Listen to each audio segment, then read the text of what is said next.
Hey, good afternoon, everybody.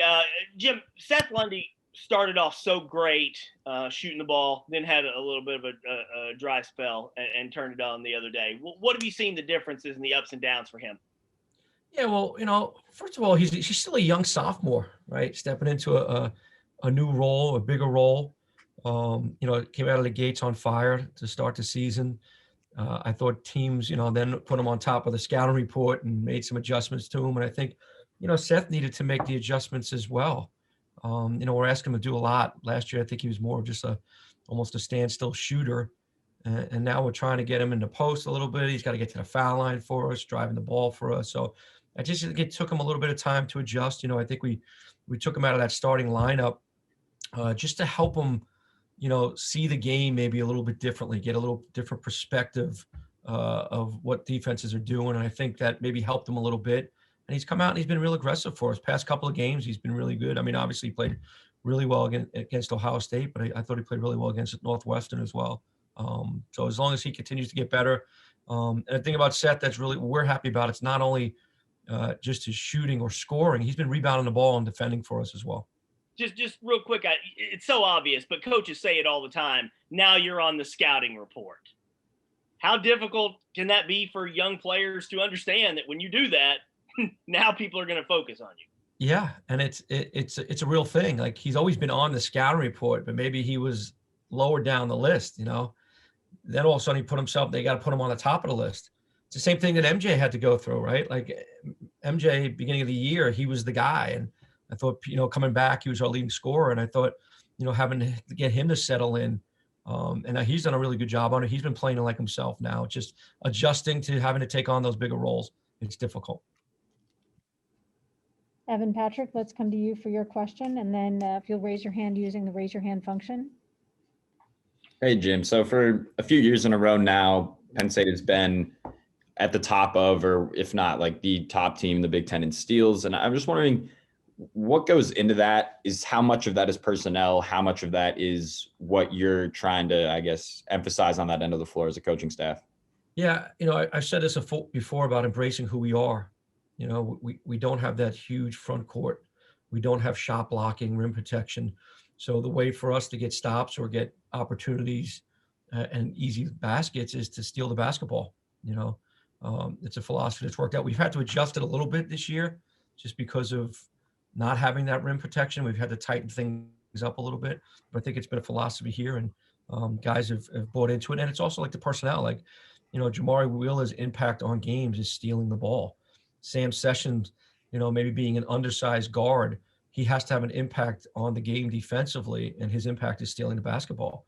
Isaiah Brockington's an athlete getting in passing lanes. So I think it's kind of like I said, in embracing who we are and fitting our personnel. Nate Bauer, let's come to you next. And then Corey Geiger, you're on deck. Jim, I'm paraphrasing, but you made a point to say after the game that you didn't want Ohio State to kind of beat you twice with like carryover into this game. What, like, as a leader, what's your approach to that? How do you handle a situation like that? Well, like the guys, we have such competitors here, so we played well enough to win that game. We had opportunities to win that game. We had shots to win that game. So you can't put your head down and like I said, let that game affect us, coming into practice yesterday and then moving forward today and then getting ready for tomorrow. And I think, as a leader, we still have to, improve on the things, improve on our weaknesses, things that we aren't doing well, or maybe the breakdowns that we have. But we also have to emphasize the positives. And there's been some major positives. I'm really proud of this group, the resiliency of this group, the leadership of this group, the connectiveness of this group. We did some really good things against a great basketball team and really had a chance to win the game. So, as a leader, it's my job to keep it present and keep it positive and making sure these guys understand that how good we really are. Yet we have to, our margin of error is small. So you can't just ignore the things that you didn't do well, but you also have to emphasize what you are doing well and continue to work to get better. And that's what we're doing. Nate, thanks for bringing that up. Just as a quick note, and it does come out every day, but in the NCAA net, we're currently 35 today. That's the highest we've been in 2020-21. So Corey, let's come back to you. And then Nate, you're on deck again. Rose, what a perfect segue. That was great because you can talk about you got to focus on this game and that game, but there is this bubble thing. And I know your kids, Jim, are watching games on TV like all college basketball players are doing, and they see what Rose just said. They see where they are, maybe in the first four out. How do you manage the bubble stuff at this time of year and try to keep your kids away from it as much as you can? The bubble means nothing unless you start winning games. Got to win games. We have great opportunity because we're in the Big Ten. We got great opportunity. We're a good team. We're getting better. We have a ton of opportunities ahead of ourselves, and you just have to focus on being present. If you're talking about a group of guys that have done such a good job of just focusing on the present, it's this group.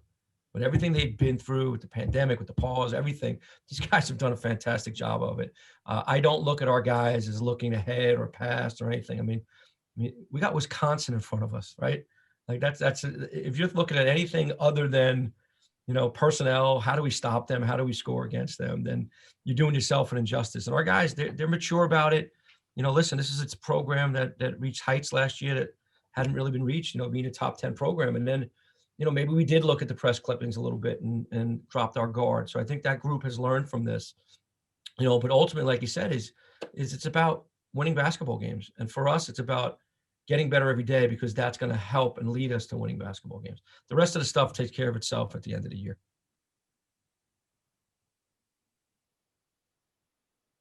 Nate Bauer, Jim. let's come over to you, and then it'll be Evan Patrick. A couple personnel questions. Is there an update on Sam, and how did Miles come out of the other night? All right. So first with Sam, we're still monitoring him. We're going to practice here in a little bit, so we'll get to see him get up and down the floor a little bit if he can, and then we'll monitor him again tomorrow morning. If he can do some stuff today, we'll monitor how he responds tomorrow morning, and then make a decision game time. Miles, obviously he played. He was a little sore. Again, received a lot of treatment yesterday, and it'll be the same mentality. We're just going to keep it day by day and see where he's at after we practice. Evan Patrick, let's come to you. Jim, with having Sessoms out that last game and Miles out before that, how have you seen? Has there been any, I guess, negative effects that you've noticed from just having those rotations change kind of slightly night to night, or how have the guys handled that? No, I think the guys have handled it great. I mean, you look at Sam being, not only was Sam out, but then MJ picked up 2 early fouls in the first half. That really put us in a tough situation, only having really 1 point guard. I thought we did a good job of managing him, through media timeouts and getting him in and out offense and defensively. But it shortened the bench up a little bit, but I think our guys, again, another sign of resiliency. We won 2 games without Miles Dredd. That says a lot because he's a really good player. And then to play as well as we did in stretches without Sam, I think it shows, again, the character of our group, the next man up mentality. So like anything else this year, like you got to be flexible. You got to deal with it. I think us as a coaching staff did a really good job of, understanding, who has to play more minutes, who doesn't, type of rotation, and who's got to be ready. I talked to the younger guys on the bench, the guys haven't played a lot. Like, everybody's got to be ready, and this is a total team effort. Nate Bauer, let's come back to you, and then Corey Geiger, you're on deck. Another perfect segue, Jim. Where are those guys, the true freshmen? How much closer are they to being ready, and what are some of the areas that they need to improve before they are? They're getting there. The pause certainly hurt with the development of some of the younger guys not being able to practice. But they all got to stay ready. DJ Gordon got in a game against Illinois. I think he got in a game a little bit against either Rutgers or Northwestern.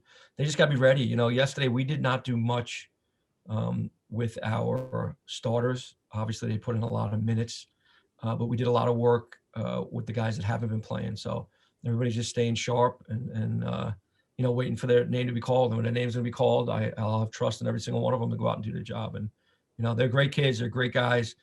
Really, really worked hard to get better.